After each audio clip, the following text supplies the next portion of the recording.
I think the purpose of this teleconference is to run you through the SmartRoads version 7.1.2, and this version is in beta stage, so there's still a few kinks that we're working on to get this up and running. I suppose to at least to a level that we are comfortable with. So this really came about with discussion with New Zealand and also from our own experience, wherein we need SmartRoads to be able to interface more better with GIS tools. So hence we can use GIS tools for editing and also viewing the results. That would enhance the user interface of SmartRoads. In other words, using ArcGIS or MapInfo, whatever, to be able to augment the editing capability of SmartRoads that already exists. So I hope you can see my screen. And now, right.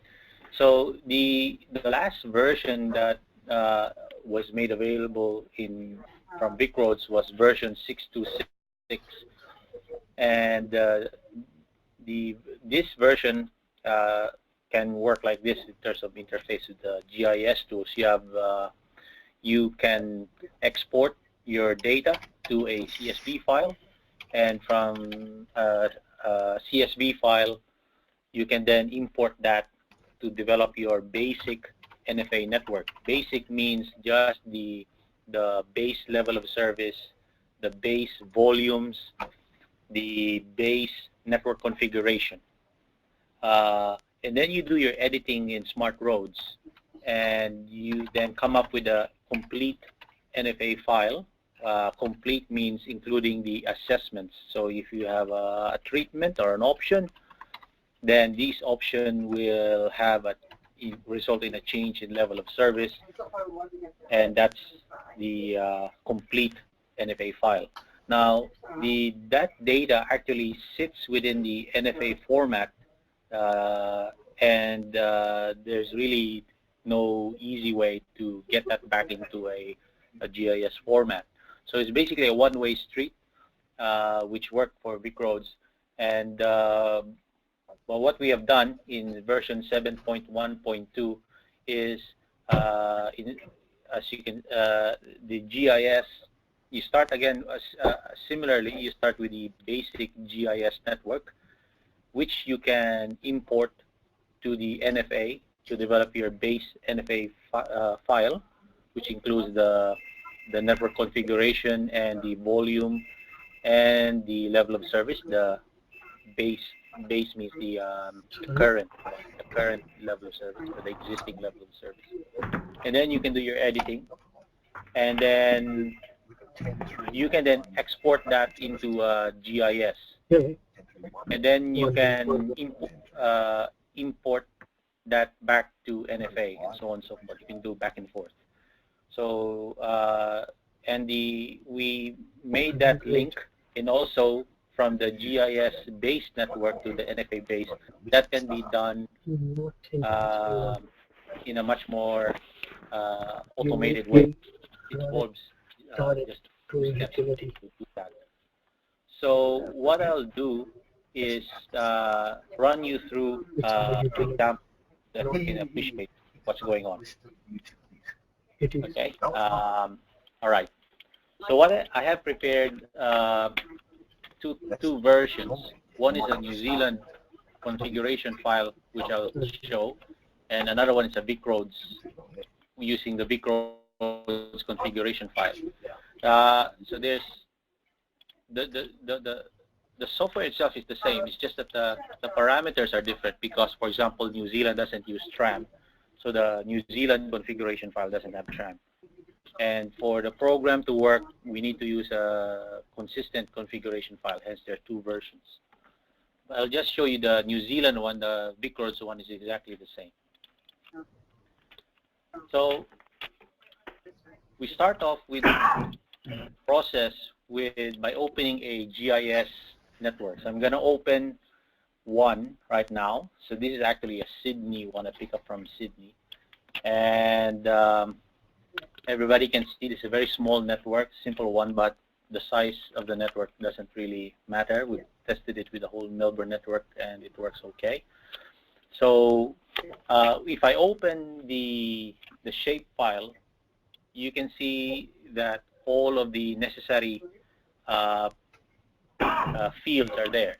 So you have the X coordinates, the Y coordinates, the volume, the level of the volumes are here, and the level of service is here, right?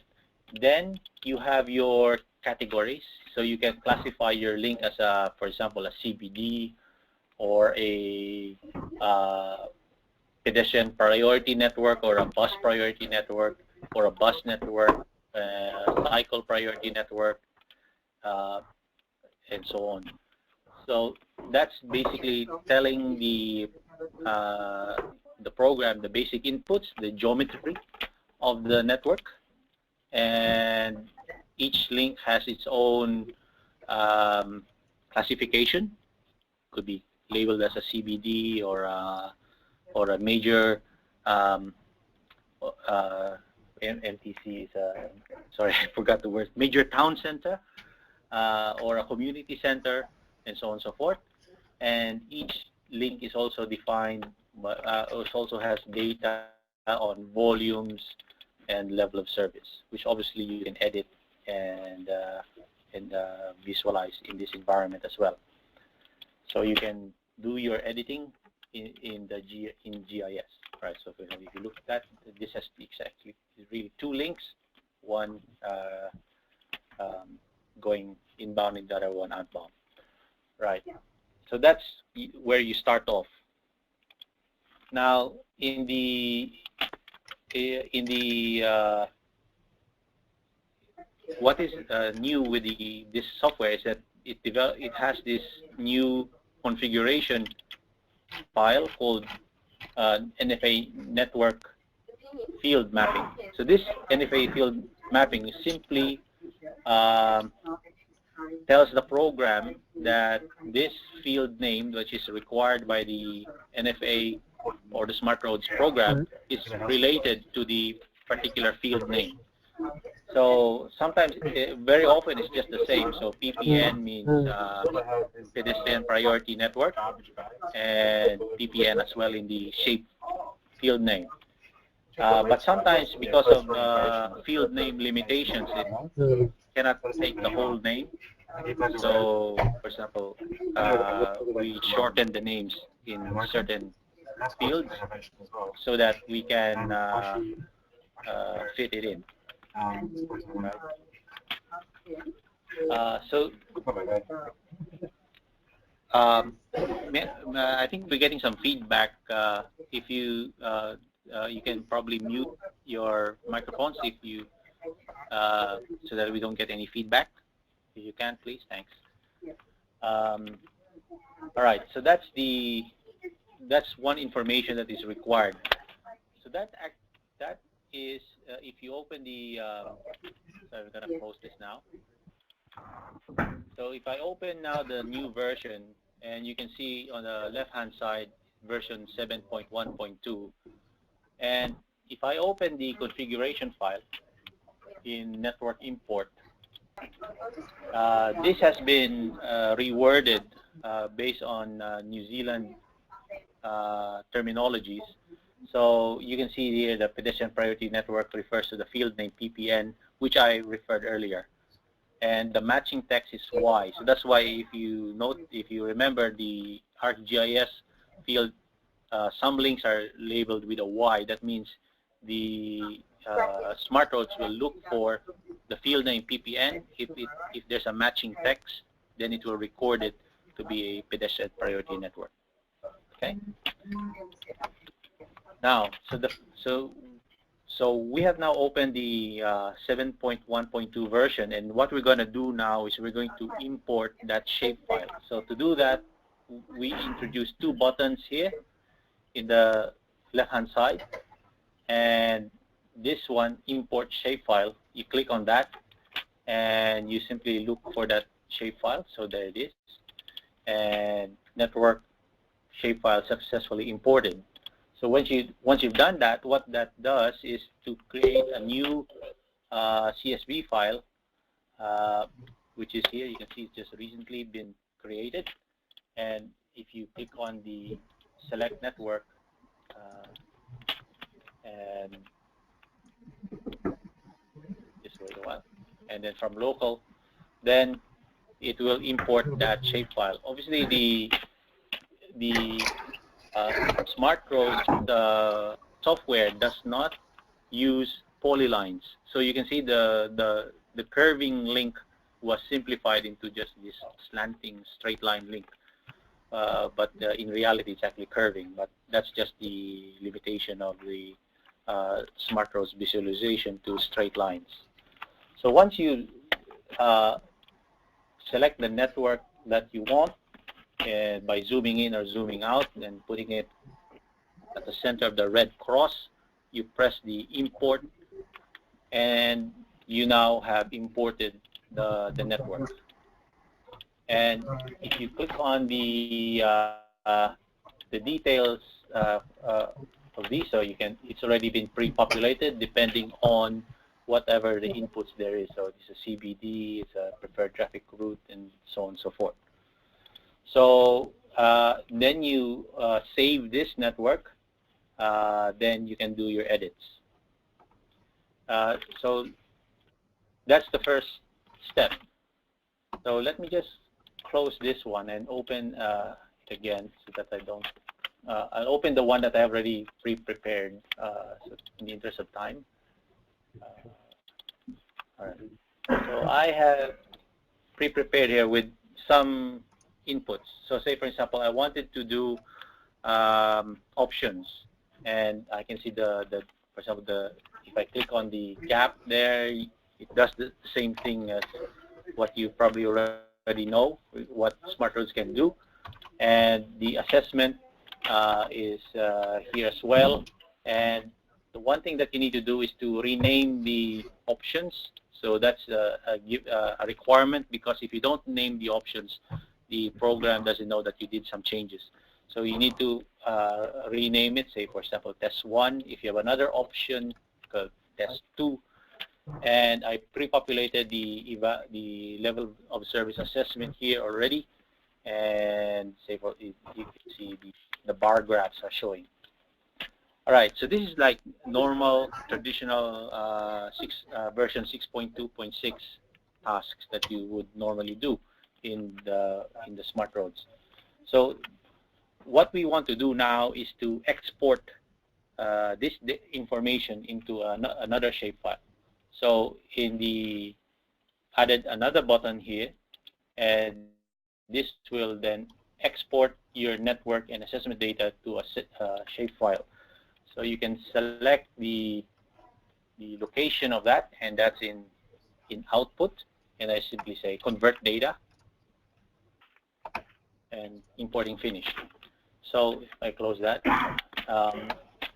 so I go here to output, to where the data was exported to, and it creates a few shapefiles. The first one is NFA assess. So let me just, I'll start again. So make sure I got the right one. Output. So there's 1, 2, 3, 4, 5, 6 shapefiles that have been created. So let's open the first one. So if I add the NFA assess and I open the attribute table, then you can see all the inputs have been created here. So you have the option level of service, and option 0 means base case. So we have the level of service and the volume for each link in the network exported already. And these ones here are the ones option 1 and option 2. Okay, there. So we can export that out of SmartRoads and into this shapefile. And then what are the others? You have the intersection. So this intersection is just really geometric data, just to let you know where the intersections are located and the labeling of the intersections. And the NFA, what did I, the section was open already, NFA link. So NFA link, again, this is just basically information about the link, basic information. And you can also open operating gap by link. So if you open that, the operating gaps are calculated here. So these are the outputs of the SmartRoads tool in shapefile form. Then there's other two tables. Table L2 doesn't have any contents in this case because, sorry, table 1 doesn't have any contents. Table L1 is, table L1 is when you did level 1 assessment, but the interesting one is the level L2, level 2 assessment. And level 2 assessment exports the operating gaps and for each intersection, summarized at the intersection level. Okay, so this is basically all the outputs, the detailed outputs that you can get from SmartRoads, all now exported in a shapefile, which you can obviously export to a CSV file if you want it in CSV format.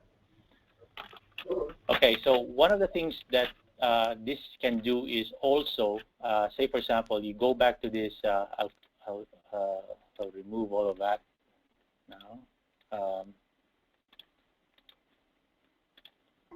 Right. Now, if I go back to this assessment one, and if you look at the assessments here, I can actually do I can do editing. So if I want to change the confidence, for example, for this particular, if I edit that, so I want to change that to L, so I'm going to change that to L, low confidence. I change all from H to L. Okay, then save edits.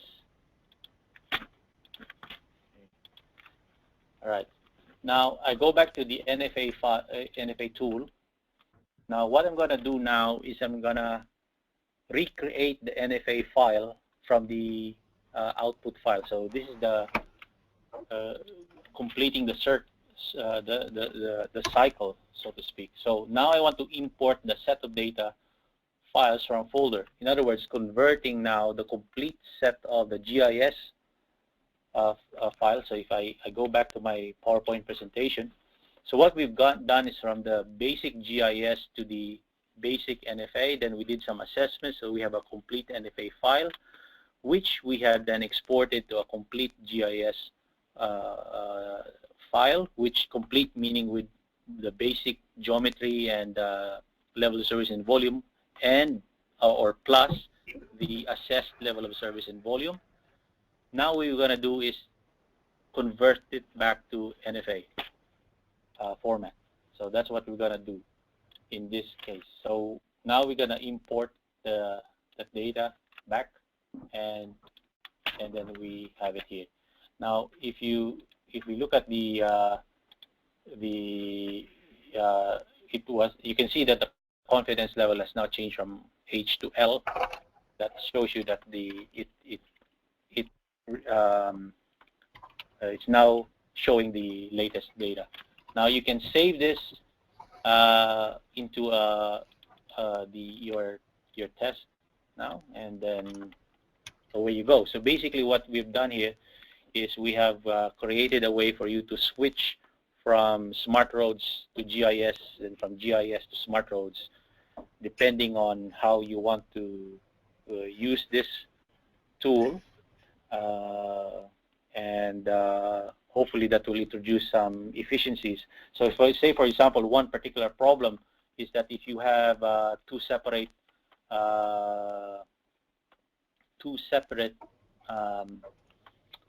networks, you can actually combine them in a GIS environment and simply recreate the NFA file. So that can be done in this particular tool.